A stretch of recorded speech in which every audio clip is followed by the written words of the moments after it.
बैठो ना दिया। सब ठीक है ना दिया? नहीं अपूर्व, माँ ने फिर से मना कर दिया। वो कह रही हैं कि तुम मेरे लायक नहीं हो। अरे क्या मैं तुमसे प्यार करता हूँ इतना काफी नहीं है तुम्हारे लिए? कभी कभी नहीं होता इतना काफी। तुम भी ना अपनी माँ की तरह सोचने लग गई हो दिया। मैं उलझ गई हूँ अपूर्व। माँ की इज्जत, घर का दबाव। अब तुम ही बताओ मैं क्या करूँ। मैं हर तरफ से फंस चुकी हूँ। और वैसे भी अगर तुम मुझे नहीं समझोगे तो और कौन समझेगा।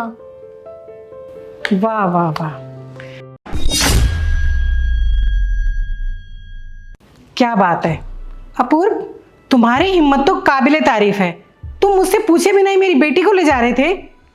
नहीं मैम, ऐसा कुछ भी नहीं है। मैं तो बस एक बार आपसे मिलना चाहता था, अपनी सच्चाई सामने रखने के लिए। क्या सच्चाई? क्या सच्चाई है तुम्हारी? सच्चाई तो ये है कि तुम एक नंबर के भिखारी हो। ना तुम्हारे पास गाड़ी है ना बंगला है। कैसे रखोगे मेरी बेटी को? और तुमने सोच भी कैसे लिया ऐसा? मेरी बेटी इतने बड़े घर में रहती है और बचपन से उसे पूरे ऐशो आराम में रहने की आदत है। कभी सोचा भी है जितना तुम कमाते हो ना, हमारे घर के नौकरों की सैलरी है उतनी। के पास सिर्फ मैम अहंकार है, घमंड है। हाँ, है अहंकार, क्योंकि हमारे पास पैसा है और पैसे से ना हर चीज खरीदी जा सकती है। अहंकार क्यों नहीं होगा? तुम जैसे लोगों को ना मैं अच्छी तरह से जानती हूँ। तुम जैसे लोग हमारी तरह बड़ा बनना चाहते हो और बन तो पाते नहीं हो, तो हमारी बेटियों को फंसाते हो शादी के लिए, ताकि तुम्हारी शादी बड़े घर में हो जाए और तुम सारी जायदाद हड़प सको। सब समझती हूँ मैं, लेकिन मैं जिंदा हूँ अभी। मैं ये सब होने नहीं दूंगी अपनी बेटी के साथ। मम्मी बस, बहुत हो गया। अब थक चुकी हूँ मैं। अगर आपने अपूर्व को ना अपनाया तो मैं ये घर छोड़ दूंगी। बेटा ये क्या बोल रही है तू? अरे ये लड़का तेरे काबिल नहीं है, तू खुश नहीं रह पाएगी इसके साथ। माँ, कौन मेरे लिए काबिल है और कौन नहीं मैं ये अच्छे से जानती हूँ। इतनी समझ अब है मुझ में।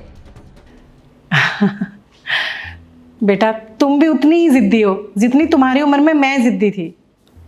मतलब ये कि ये एक टेस्ट था। टेस्ट? मैंने अपूर्व की सारी जानकारी पहले ही निकाल ली थी। उसके घर पड़ोस, ऑफिस, दोस्त, सबका पता लगा लिया था। और जितना मैंने जाना है ना उसके बारे में, वो बहुत ही अच्छा लड़का है। और मुझे बहुत खुशी है कि मेरी बच्ची ने इतने अच्छे लड़के को चुना है। और तुम दोनों की अंडरस्टैंडिंग देख के तो मैं और ज़्यादा खुश हूँ।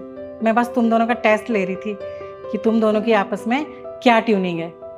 लेकिन सच कह रही हूँ, आज मैंने जो कुछ देखा और समझा ना, मैं चिंता से बिल्कुल मुक्त हो गई अपनी बच्ची की तरफ से। मुझे अपू पसंद है।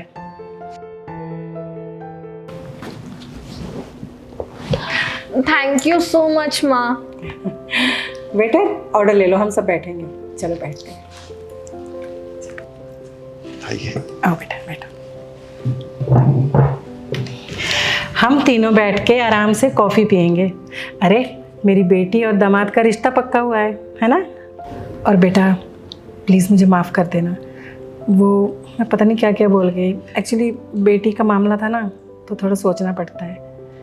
नहीं आप सॉरी मत बोलिए, मैं समझ सकता हूँ। Thank you. खुश?